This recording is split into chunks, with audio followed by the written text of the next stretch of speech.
Hey, thanks for joining me for episode 1 of the Morse Code podcast project. I'm your host, Eric Morse. As a native of St. Louis, now raising my 4 kids down the street from the house I grew up in, working at the school where my parents taught for 30 years, I'm especially interested in digging into this vast expanse of land and municipalities and personalities and strip malls we call the St. Louis area. What it was, what it can be, maybe what it should be, and some of the magic that's actually happening here under the radar. My first guest for episode 1 is E.J. Glaser. If you're familiar with the comedic tour de force that is Nikki Glaser, St. Louis's favorite daughter and secret girlfriend, then you've probably also seen E.J. E.J.'s a frequent backup singer, a red carpet date, and co-star of Nikki's, who also happens to be her father. He's a talented and beloved musician who still plays out around the St. Louis area, a dedicated activist on climate issues, and just a really good hang. So without further ado, E.J. Glaser. Great. So, EJ, thanks so much for joining me, being my first guest on this podcast. This is very exciting for me. I realized as I was thinking about and preparing for this podcast that you've occupied a slice of my consciousness for longer than I even realized. Really? Well, we met, I remember meeting you and Julie at the launch event for my State House campaign in, I think, October of 2023. Yep. I remember having a conversation with you, and we talked about climate change, we talked about political issues, and then, we got into, you have 2 daughters, I have 2 daughters, and started asking you questions. Sure. And then, of course, I'm sure you're very accustomed to this happening. Nikki's name falls out of your mouth, and then the person you're talking to, switches gears. But I realized, before I go back to that I remember maybe a year and a half before that, I had just gone through a breakup. I was shopping at Schnucks, and I was pushing my cart through the produce section, and I was like, that music is a lot louder than usual. And I looked around the corner and realized there's a live band playing at Schnucks. Schnucks, for those of you who... Disarming to see that. Quite, yeah. For those of you who are not St. Louis residents, Schnucks is our local grocery chain. And I remember writing down in all capital letters, live music at the grocery store. And it was the silky baritone sounds of E.J. Glaser. But it goes back even farther than that, because, circling back to Nikki, shortly after my daughters were born, I'm a big stand-up comedy fan. And I remember watching Nikki perform and thinking, what's her dad thinking right now? Which is probably a question you get a lot. Yeah. And so, not anymore. As my daughters have grown up, I've often thought, like, okay, when am I going to have that Nikki Glaser moment, or the Nikki's dad's moment? It is true. When you have daughters, that's one of the first things that went through my head was, oh, how am I going to deal with it when they get to be teenagers and start to, But by the time they get there, you're immune to it. You're just kind of, you did your best to raise a good kid, and you just send them off into the world, and that's the way it goes. Yeah, it's sort of the frog is boiled slowly. I guess, you get very to that true. Point. Yeah. So tell me, let's walk through your life, and then I want to ask you questions about parenting and about music and all of it. All right. So, yeah. Yeah, we moved here to St. Louis from Cincinnati. Oh, that's where I grew up, and that's where I met my wife, and that's where my formative years. So I was in the cable team. I was a musician in my early days, my 20s. And I played guitar and had a duo around Cincinnati and made a decent living, but I never had the confidence to think I was a good enough musician to do it for a living. I just, and I always admired Nikki because she just had the confidence and never looked back. She's going to be a stand-up comedian. That's what she was going to do. And she told me, Dad, it's going to take 8 years to get good at this. And I was like, wow, so she really, knows the path. Wow. And, so then I just decided to get a real job. So I wanted to, I've always been into sales. I sold door to door when I was going to a Jesuit high school and sold magazine subscriptions. I've always had jobs throughout my whole. I started shoveling snow when I was 7 years old, making money. My parents were divorced when I was really young. My father died when I was young. My father was an eye surgeon. So people always think, wow, you must have had a lot of money. But my dad had a lot of issues. He died when he was 46, alcoholic, and had other issues too, and left us with really nothing. So my mom went to work, and we did okay. But, it wasn't like I had an opulent upbringing after the age of 9. And so where was I going with that? But anyway, so I went to a Jesuit high school. And, being a young kid and being from a divorced family in the early 60s, there was a stigma attached to that, especially in the Catholic community. Wow, yeah. And so my mom wanted to raise us as Catholics. She wasn't that religious, but she just wanted to keep us in Catholic schools. So she went to the parish priest, our Monsignor, and said, hey, because when you're divorced in those days, I think probably today too, you're excommunicated. Wow, right. So she went to the parish Monsignor, and she didn't tell me this till I was in my mid-20s, but she said, hey, I want to raise my kids Catholic. And the priest propositioned her and said, yeah, we can work something out. Really? And so, yeah. And so my mom said, screw, we never went to church ever again. Yeah. But I still went to Catholic schools. So it was always a problem for me. Like, we never went to church on Sundays, but the nuns would say, like, well, let's talk about the sermon on Sunday. And I was like, well, we went to a different parish. I was at my grandma's. I always have to lie about something. So, but anyway, back to the stigma of being a kid from a divorced family. You're expected to be bad. So I lived up to that expectation. Some pressure was off, I take. Yeah, it was kind of a bad, just not, I didn't do anything terrible, but I wasn't allowed to play with certain, I remember playing football in a sandlot near one of my friend's houses, and his mom came home delivering groceries, and I had to go hide in the bushes because I wasn't allowed to play with him. Oh, wow. While my friends were playing football, I had to hide in the bushes while she was unloading groceries. I remember crouching down thinking, this is bullshit. You were the bad influence. Yeah. So I went to a Jesuit high school, and I got thrown out sophomore year because we had a bunch of guys, we got together and had an apartment in a real cheap part of town, $30 a month for a flop house apartment. And in high school? In high school. Wow. Sophomore year. End of sophomore year. And buddy, long story, but I the first night we used the place, it was a three-story row house, and there were three row houses connected in the front, and we went up to the third floor, and I walked out on the roof because the bathroom was all the way in the first floor. I thought, I got to take a leak. So I walked out on the roof, and I walked away from the edge of the building.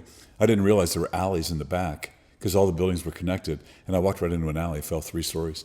Holy shit. And are you serious? Broke my ankles and cut all my tendons in my left foot.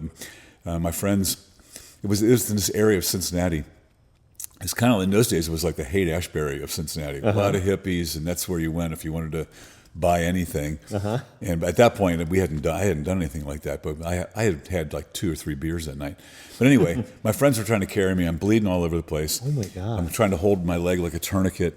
And my friends flagged down. There's this guy that was legendary in our neighborhood, Ed Hoff.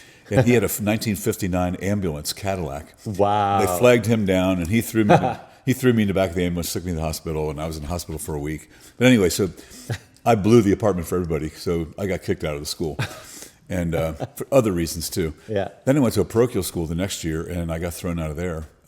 Just the last day of school, the head guy, Brother Everslage, took me in his office and said, "We don't want you back here next year." Wow. And he didn't really give a reason. I had longer hair than him. Anyway, I went to a public school after that, and there were no rules to break in a public school, so I did fine. So then anyway, I got a real job after being a musician for 3 years and went in the cable TV business. And cable TV was just starting out, and they only had like 20,000 customers in Cincinnati. So I started selling cable door to door. Quickly became the top salesperson and became a supervisor, manager, director of sales, and ended up being a director of sales we had 125 salespeople going door to door. Wow. And that Warner Amex cable was Warner Communications, American Express, and we ended up being the third largest cable company in the country. We had when I left there, we had 220,000 customers. So we took it from 20,000 to 220,000 in 8 years of just crazy growth. Yeah. And I left that because I had a boss I couldn't stand. I hung with him for a year. I took an opportunity to work with my brother and selling advertising in this industrial directory and made a big mistake. And I left this great job. So then I did that for about a year and a half, and I decided I got to get back in the cable business. So I called a headhunter, and a week later, I was in St. Louis. Wow. I was offered a job in St. Louis with CENTCOM Cable.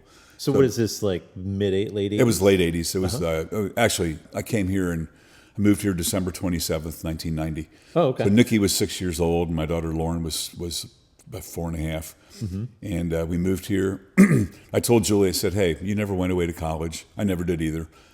We'll go back to Cincinnati in 4 years. So here we are 35 years later. We're still here. Wow. Wow. But So you and Julie met in Cincinnati. yeah. Did you grow up together? It sounds like She was my best friend in Cincinnati, her older brother, just a family of 10 kids. And she was just a little squirt that, I remember, I've known her since she was 4 or 5 years old. And because I used to go to their house quite a bit. But she always talks about I gave her guitar lessons when she was in 7th grade. And I was in high school. And I gave her a guitar. I gave her a crappy Silvertone guitar. As a gift, and I knew she had eyes for you. I knew she had a kind of a crush on me. But then their family moved to a different part of town. I didn't see her for many years, and then she started coming to my gigs with her boyfriends, and I remember thinking damn, she's Julie Burke. It's a pretty cute little girl she turned into. And then I ended up calling my friend up. She came in one night by herself, and I remember calling my buddy up and saying, "Would it be too weird if I ask your sister out?" And he's like, "Go ahead, asshole, ask her out." So just to, I don't know how blue your podcast can be, but Go for it. My friend turned 50, and I wrote a poem. I wrote an epic poem about our life together, and it was. I worked on it for a long time, but Wow. one of the lines was, when we were kids, we would throw baseball till our fingers would blister. I bet you never thought one day I'd be fucking your sister. That was how it started out. Did you went get to see downhill his from face there. when he read it? Did you read it to I him? read it at a big party that he had. That's great. But no, whenever it's one of our shticks. Whenever he calls up, he's like, "How's it going, Glaze? And what have you been up to?" It's like, "Just screwing the hell out of your sister." He's like, "I'll be there in 6 hours and kick your ass."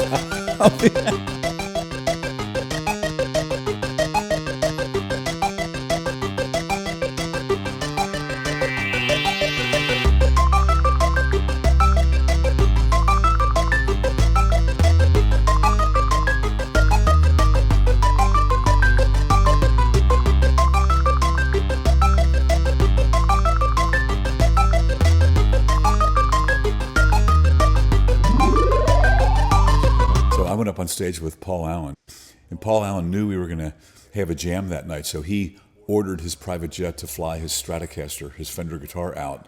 We're like, Jesus, That's rough.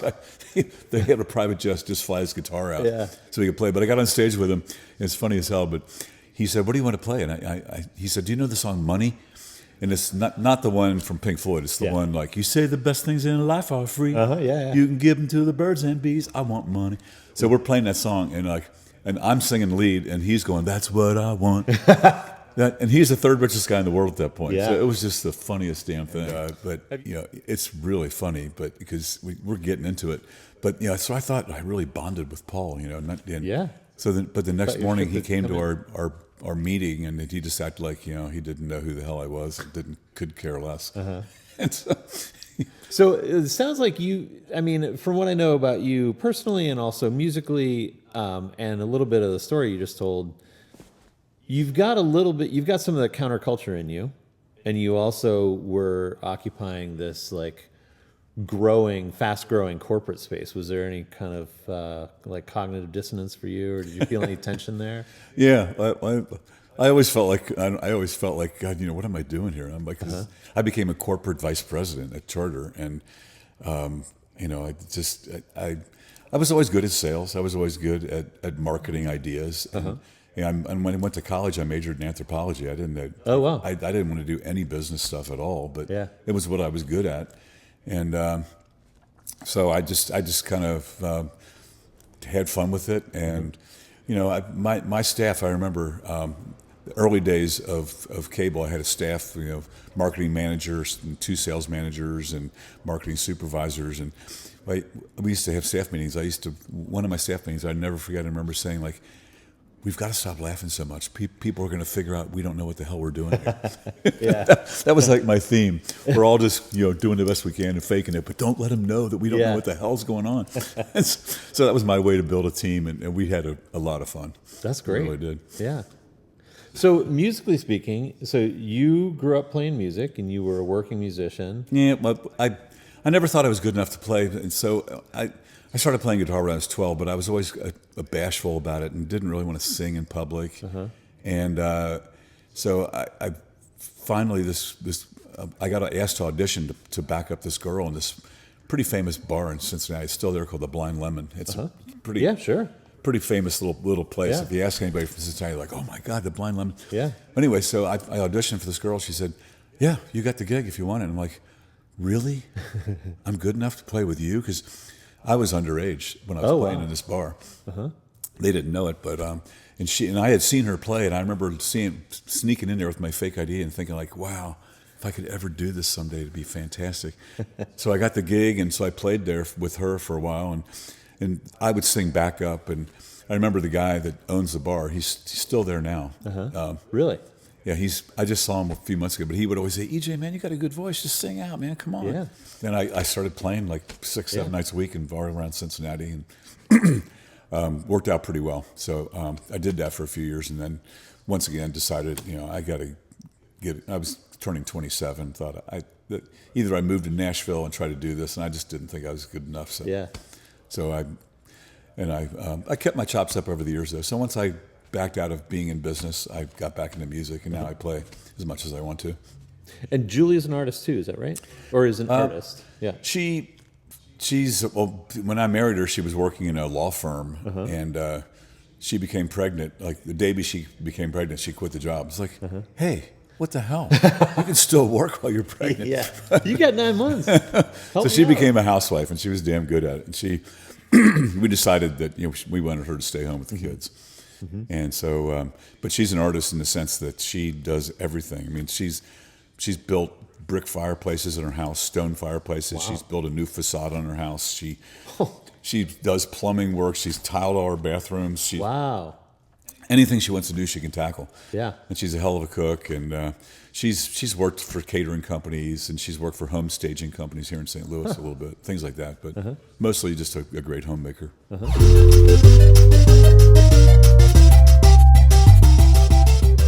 So was music a part of your life and a part of your parenting when you were growing up? I mean, obviously Nikki's working into her act more, and yeah, a friend of mine called me the other day and said he's listening to Sirius Radio, the Beatles channel, and Nikki doesn't tell us all the things she does, but he said, I just heard Nikki introduce the song Rocky Raccoon and say that you used to sing that to her when you put her to bed at night. I was like, yeah, I did, but Nikki does all these things. Like sometimes we'll see her on TV and go, you didn't tell us you were going to do this. What the hell? We almost missed this.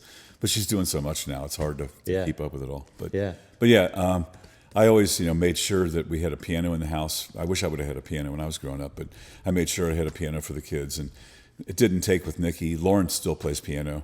And Nikki took guitar lessons when she was a kid, but she didn't really care that much about it. But when the pandemic hit, though, Nikki she moved back with us. She said, I'll come back with you guys for a couple of weeks. She was living in New York at the time. We were in L.A. with her. She was doing Conan O'Brien and the David Spade show that he had. And so the pandemic hit that week, and we were going back to St. Louis. And Nikki said, well, I'll come back with you guys instead of going to New York, because New York shut down pretty rapidly, if you recall. Yeah. And so Nikki said, I'll come back till it blows over. And as we all know, it didn't blow over. Yeah, it didn't blow over. So Nikki lived with us, and she started playing guitar just with a vengeance, and she was really into it. And then she learned quickly. She has great rhythm and knew how to play. And she wrote the song for her last HBO special. Yeah. And we started doing stuff together. And she had a bunch of gigs that came up. They were doing these gigs on the East Coast, and one of them was in an old drive-in venue. Oh, cool. In Cape Cod. And these guys thought, well, let's put jumbotrons up, and we can do Wi-Fi in all the cars. And there were 250 cars that showed up and paid $60 a car to come in and have Nikki do comedy. And I would come out and open with 3 songs. That's great. And then she had two other comedians. And then Nikki and I would close the show with a parody song she wrote about Lady Gaga and Bradley Cooper from Star is Born. It's a song called Shallow. And it's about her living with us during the pandemic, and that would just bring the house down. But it got to, we did like... Was that the first time you performed with her on stage? Was the beginning of that? Yeah. She asked me to go on tour with her, and I was like... So we flew into New York City, and I remember driving through New York to go to Monmouth Park Racetrack was our first gig, an outdoor gig there. And New York was like a ghost town. It was just really kind of eerie. It was probably in July or August of the pandemic year. The Monmouth Park Racetrack, these guys put together, a gig where they put jumbotrons up and people could sit outside separated by 6 feet with their tables. And I performed with her there, and it was a rainy night. But by the time we got to the gig in Cape Cod, we did Monmouth Park and we did Connecticut. We played like 4 or 5 gigs on the East Coast. But by the time we got to this outdoor old drive-in venue, there were a bunch of girls in the front row with cardboard signs, "I love EJ," and we want EJ. I was like, it's cracking me up. I wrote a song about the show. I wrote a song about climate change that I did as part of that thing. So I got to at least deliver that one. And I played like Folsom Prison Blues, and I forget what else great. I did. Yeah. It was fun. Yeah. Nikki threw me a bone, and so then I've done gigs with her at the Beacon Theater, and she wrote a song. We did the same song, I guess, there. And I played with her out in L.A., and then we did the Fox Theater here. Yeah. She brought me on stage, and we did a song. I think you were at that show. I was, yeah. Yeah, she wrote a song about St. Louis that brought the house down. It was great, yeah. And somebody came up to me the other night at Schnucks and said, I saw you at the Fox, and that you guys should record that song. That was the greatest parody in St. Louis, and it was good. Yeah. Well, I love the old kind of adage that comedians are musicians who can't sing. Yeah. And a lot of people say that musicians are comedians who aren't funny. Yeah. So there's a lot of crossover there. Yeah, John Mayer. That's right. He used to come to the Comedy Cellar in New York. Nikki told me all the time, and was always kind of testing the waters, like he wanted to be a comedian too. Yeah, he did it. So you lived in New York City? Yeah. So my story is I was born and raised here right there in Town and Country, and graduated high school in '90. And then went to school in Indiana, and after college, in like summer of '94, I moved to Seattle for 10 years. Wow. And kind of fell into the music industry there. Thought for a minute I was going to be an actual musician, and it only took about a minute for me to realize that my real talent was more on the marketing side. What did you do musically? I played in a couple bands where I mostly played keys. I also was a DJ for about 8-9 years. So there was a brief period of time there in the 90s when bands would have a DJ as part of the band, and they would be there like rhythm section or drum track at least. And so I did that for a bit. Played Could you keyboards do the for a whole bit. Turntable thing and all that? Yeah. Back in the day. Still have a set to do it? I do, yeah. Good. Yeah. And also while I was there, I was doing some writing, and I started up this online magazine. And in '04, I moved to Brooklyn because I thought that I was going to be able to, make this online magazine take off, this website take off. And so I ran that for a little bit, opened up a little art gallery performance space in my building in Brooklyn. Cool. And then that, parlayed into some marketing advertising jobs. And then I got an offer to come to Warner Music Group, where I started up their digital direct-to-fan, direct-to-consumer marketing team. And so I was working for them for a number of years. Met a girl, got married, had a baby literally 9 months after the wedding date. And a couple years after that, we moved out to the New Jersey suburbs and had 3 more babies. and then split up, and then there was a pandemic, and then I took all the kids and moved them back here. Wow. When I first met you, though, I was, I've never really been too involved politically or anything, but we were asked to go. And I guess Hara had invited us. She invited us to a few things like that. But I just thought, you were just a refreshing candidate to see. And Oh, thanks. Appreciate that. I think you and I both realized you didn't have much of a chance, but I believed in those days because the Prop 3 was on the ballot and everything. Yeah. I thought, God, maybe we can make this happen. So I wanted to get involved, and I admire you for trying. Thanks. It was really.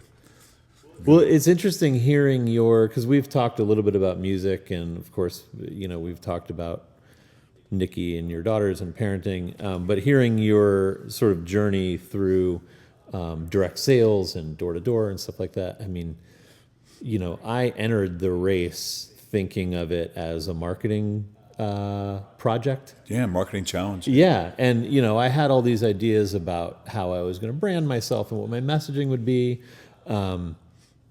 And then I'm a little embarrassed to say that I was kind of surprised that really, no, it's not. It's much less a marketing project and much more just a face-to-face, person-to-person, kind of relentless, get out there, knock on doors, get out there, knock on doors. And so, you have a talent that we went door to door for you, and it was really a great experience because our neighborhood is pretty Republican. We always thought, and but I guess I was really amazed at the tool we used too. That showed. Yeah, it was cool. Yeah, it was because a little iPhone app that tells you what.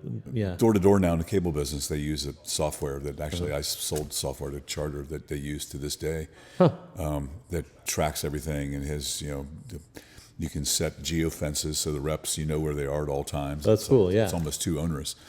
But the reason one of the reasons I was involved with your campaign and wanted to be was I have a nephew in Cincinnati I told you about that was running for state senate too. That's right. And he was in a real Republican district as well. And he amassed a team like you did and went out and they knocked on 10,000 doors. Wow. He canvassed night and day, and he lost. Did he really? He was an impressive guy. He didn't have a chance in hell, we thought too. But supposedly if you make a good running like that, then the Democratic Party will give you maybe a district where you have a fighting chance in. Maybe, yeah.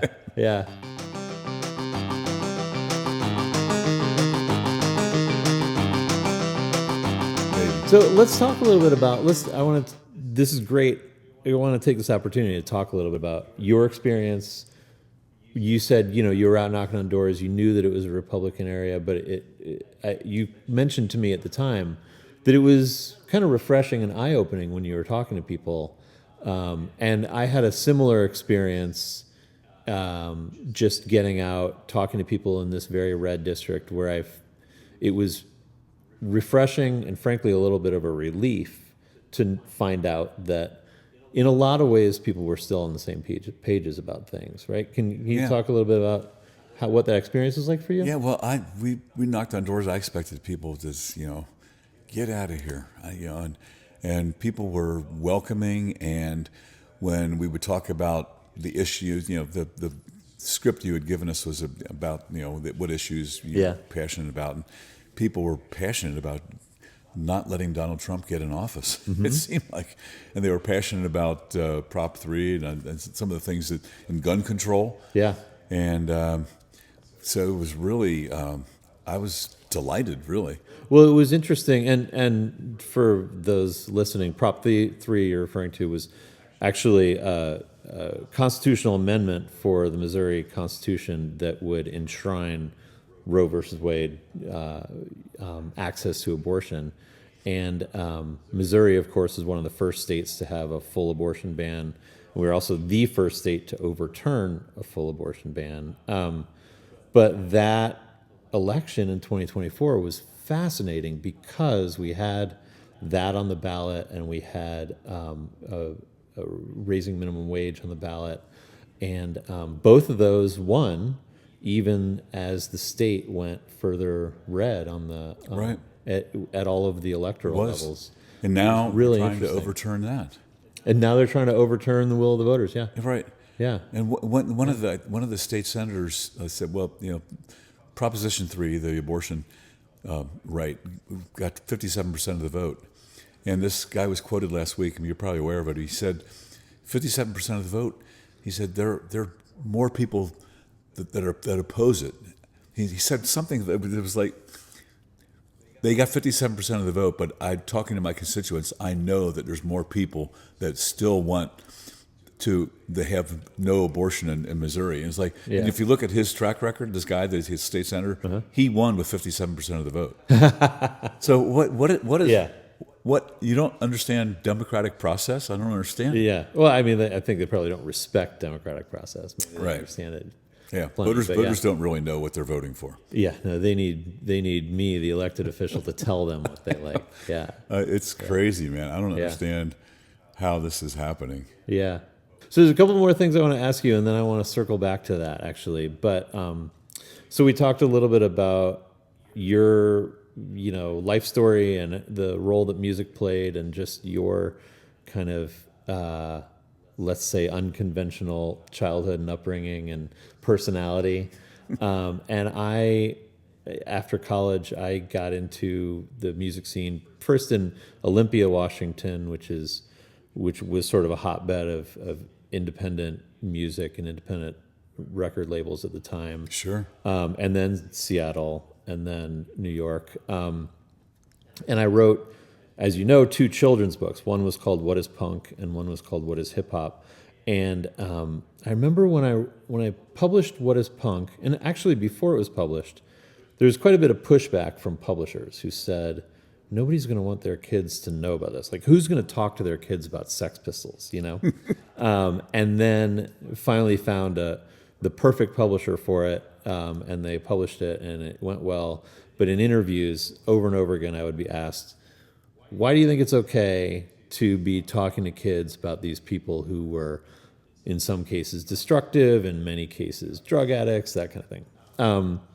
And I had my canned, prepared answer, and it was always an interesting conversation. And I went on from writing the children's books to writing, for a brief time, a parenting column, which I called Little Punks. And the angle behind that column was about, what are the things that we can do or not do as parents to nurture their, specific individual kind of relationship to the world, to themselves, to art, whatever. What is it that we can do to either facilitate that or just to get the hell out of the way? And of course, the question you get all the time, what's it like to be Nikki Glaser's dad and see her on stage in front of thousands or now millions of people talking about things that make a lot of people cringe? Yep. What's your approach to that? Like, what would you say to someone who says, why are you writing a book about, punk rock? Well, I just finished listening. I don't really listen to many books, but I got the new Jeff Tweedy book from Wilco, and it's called, I forget the title of the book, but I just finished it on the way down here, in fact. But it's his life of songs that have meant a lot to him in his life. And he was a big punk guy, growing up. And punk changed his life from what he talks about, because he just felt like he was, this weird kid that didn't really fit in. And once he saw a midnight special, and they had a bunch of punk artists one night on that he talked about, he said his whole life changed. Wow. Because he thought, there's other people like me that like this kind of stuff. And he started buying these records, and he went to Mississippi Nights here in St. Louis and saw all his favorite artists. And and it really spoke to me, because I was older when the punk scene hit. And I remember going to a party once in Cincinnati, and it was in an old warehouse, and they had some punk band, and these guys knew 2 or 3 chords tops, and it just sounded crappy to me, and I didn't really get it. But listening to this book with Jeff Tweedy, it really made it crystal to me that if I would have been 10 years younger, I probably would have definitely gotten it. And Jeff Tweedy, I've met him, and I follow a lot of what he does, and I spent a few hours with him at the Loft in Chicago one time when Nikki did a carpool karaoke with Wilco. And because we introduced Nikki to Wilco. She said during that segment, after the segment, he said, "Do you guys want to come to my loft and hang out?" And said, Wow. So I got to hang out with Jeff Tweedy, and we really hit it off. But anyway, Jeff Tweedy's raised two great kids, and I follow his wife Susie has a Instagram page where they do live performances in their loft in their apartment, and so punk, even Jeff Tweedy is probably the biggest punk rocker out there, or just an alternative guy, but he's raised a great family, and so punk is mainstream, really. Yeah. And to teach kids in a book about punk and hip hop, why not? I mean, it's And but as far as Nikki doing her thing, when she was in the early days in the clubs, I would bring my friends up to see her, and people would just pat me on the back, and say, "Sorry, dude, how do you deal with this?" And I'm like, "Hey, it's her thing, and that the audience seems to like it." And she's on the upswing, and she's doing well, and I'm not going to tamper with her success. Yeah. And I don't think she should go as dark as she goes sometimes. Not dark, but as graphic as she goes sometimes. But hey, that's look at Lenny Bruce. Yeah. My uncle, my mother's brother, was a psychoanalyst out in Los Angeles. Oh, really? In the 50s and 60s and 70s, and Lenny Bruce was one of his patients. Wow. And Betty Davis was a patient, and Cher and Greg Allman and all these people. But my cousin Mark, we have tapes. My uncle's passed away now, but we have tapes of Lenny Bruce that he has, that some of the sessions, and I've never heard them, but we've talked about it. And Mark's like, I can't do anything with these. The estate would probably sue me or whatever. But I was out in San Jose just a few weeks ago, and we saw Nikki with Mark. And Nikki, her stuff now, she doesn't go as graphic maybe, but Mark saw, Mark's a real smart guy. He's a doctor and a big wave surfer and really neat guy. But he came up to me and said, after the show, he said, she's better than Lenny Bruce. She is more, she weaves her stuff, and she really is more controversial, but still intelligent. And I told Nikki that. She said, "That's one of the highest compliments I've gotten." Yeah, yeah. Because Lenny Bruce pushed the envelope. Absolutely. And Nikki does too. Yeah. For her time period, and that's what comedians do. That's their charge.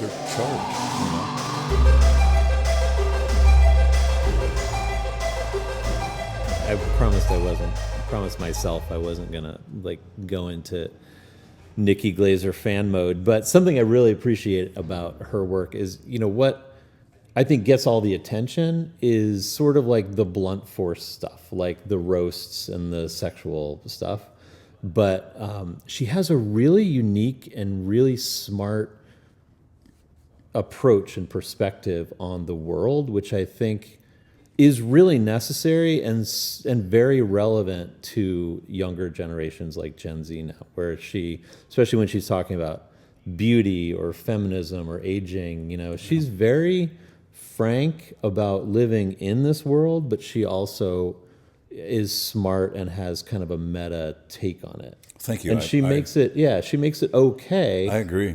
To still want to be beautiful while at the same time saying, this is a fucked up standard of beauty. Yeah, Yeah, I know. And her podcast, she told me, "Dad, don't listen to my podcast." So I didn't really listen that much. I wish I would have listened more.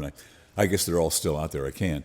But her besties, the people that, she stopped doing the podcast now, and they really miss it. And But she was really giving self-help to a lot of people, talking about depression and things that, people shouldn't be ashamed of. It's just, plights of human beings that we all deal with, and she just bears her soul and talks about it, and it's really healthy.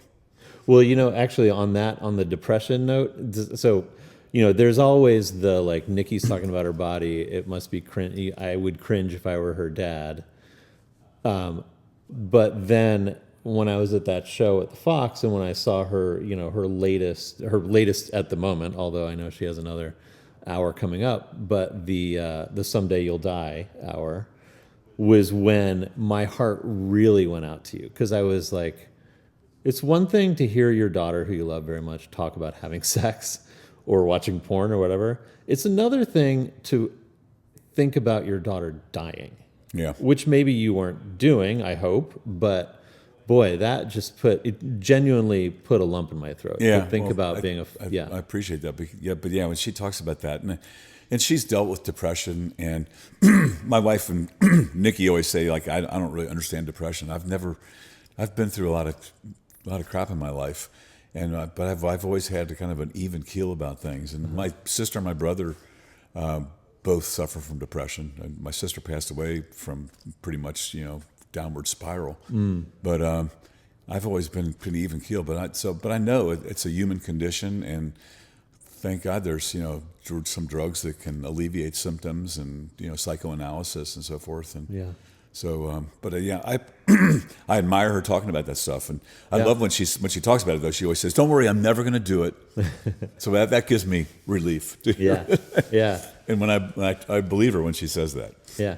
But she does have those thoughts, and I know listening to Jeff Tweedy's and reading his autobiography, he's gone through some depression like that, and a lot of great artists just suffer from depression. There's the kind of ongoing, what I think is sort of a cliche, but about it takes depression, it takes trauma to make great art or to make great comedy. People are always talking about comedians being, fucked up people.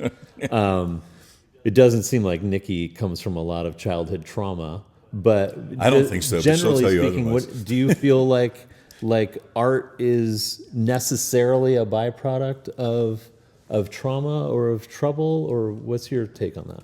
Probably, I've never been. I've written one song in my. And you think I'm a musician? I should be writing songs all the time, and I have trouble bearing my soul. When I see Nikki do that, I admire her.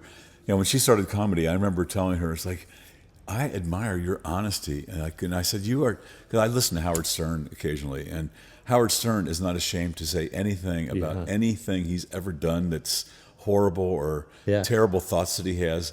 And I told her one day, I said, you're as honest as Howard Stern. Yeah. And she always says it's one of the highest compliments she got. She told Howard Stern that once. And my dad told me that. That's great.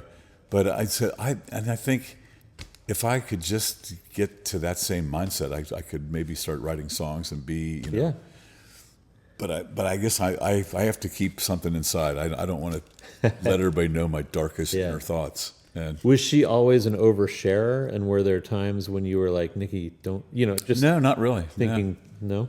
Yeah. Growing up, she was, always, like when she was in high school, she would stay up all night to work on a paper, and she was always a perfectionist about everything. She was in the National Honor Society, and if she didn't get an A, she was distraught. And I used to always tell her, go get some demerits, do something bad. Yeah. I really did. It's like, have some fun, break some rules in school. Yeah. And she was like, no. She was always mortified to think about doing anything wrong like that. So, but then once she got to college, she got a little more looser and started having more fun and taking some chances. Yeah. Talking about, and you mentioned a little bit about the era of music that you were into, and we've talked a little bit about politics and the Trump era and things like that. I wanted to get your thoughts on protest songs. And I've heard you play music. I know what kind of music you're sort of geared toward. And I think that there's a great American tradition of protest songs, especially in times of turmoil. And I'm looking around and looking for protest music, like good, I don't want to say old-fashioned musically speaking, but old-fashioned in the spirit. It's an interesting thought, yeah. And I'm just wondering what your thought is about that. Not much going on there, is there, right now? Yeah, I'm not sure. Maybe it's hidden with other symbols, but the earliest protest music I can think of were Eve of Destruction, Barry McGuire type stuff, and of course Bob Dylan. Yeah, and that was really and he doesn't really think of himself as a protest singer, but growing up in his genre with folk music, that was the earliest form of protest music, I guess. Woody Guthrie and all that kind of stuff. Yeah. The song I wrote about climate change, I guess you could call a protest song. Have you ever heard that song I wrote? I don't think I have. Yeah, it's on.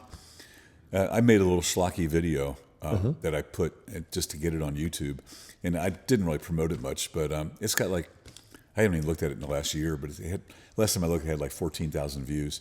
And I say it's gone bacterial. It hasn't gone viral.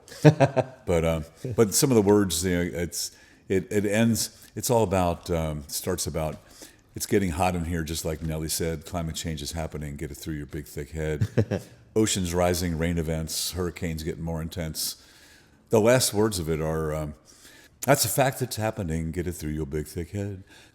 Climate change is very real.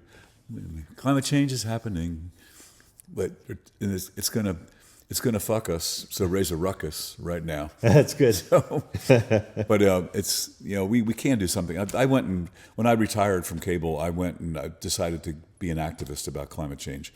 So I joined the Climate Reality Group and flew to Minneapolis with Al Gore's group. And Al Gore was actually there for the 3 days of training and became able to go out and give presentations.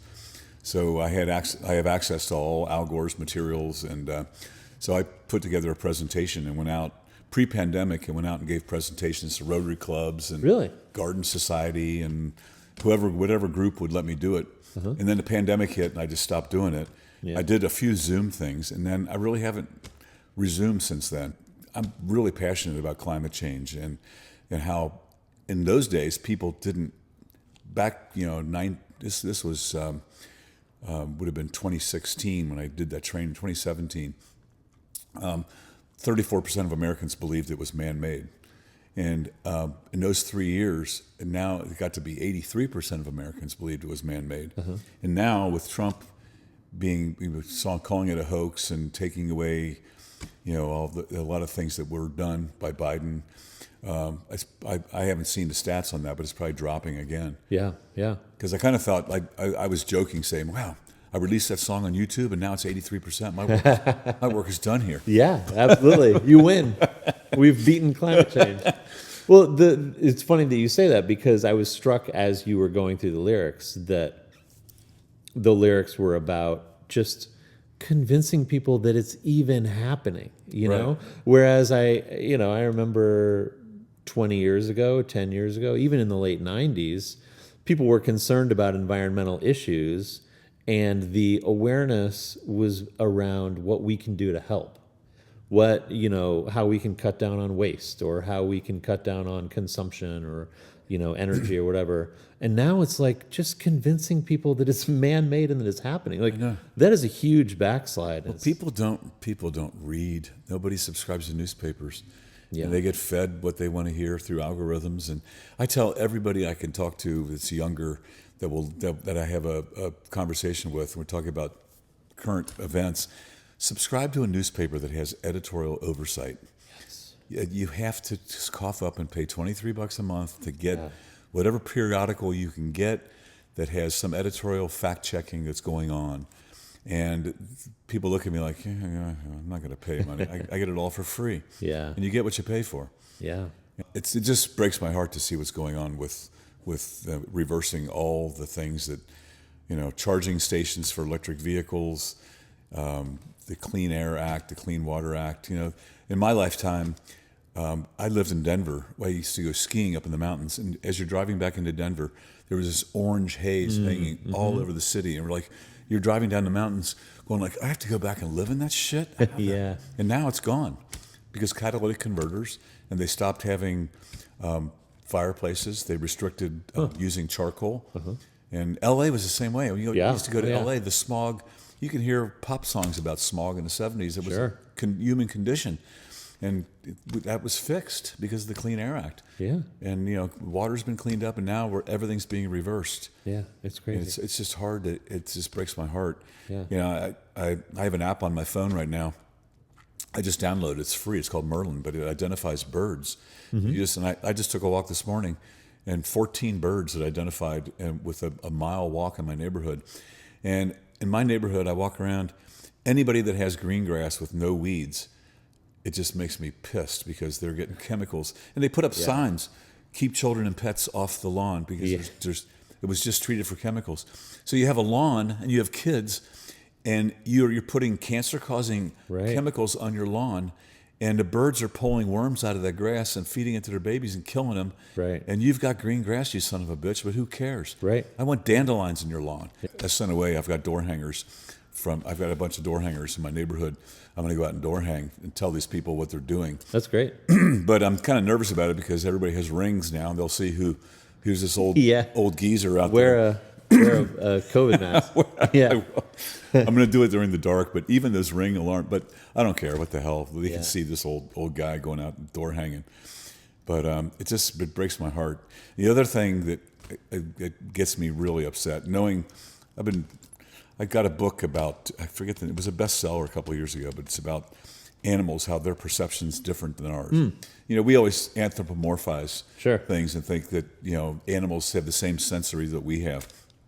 And it really dawned on me how lights affect birds and migration. And they now turn the lights off in the arch during migration season for 2 weeks.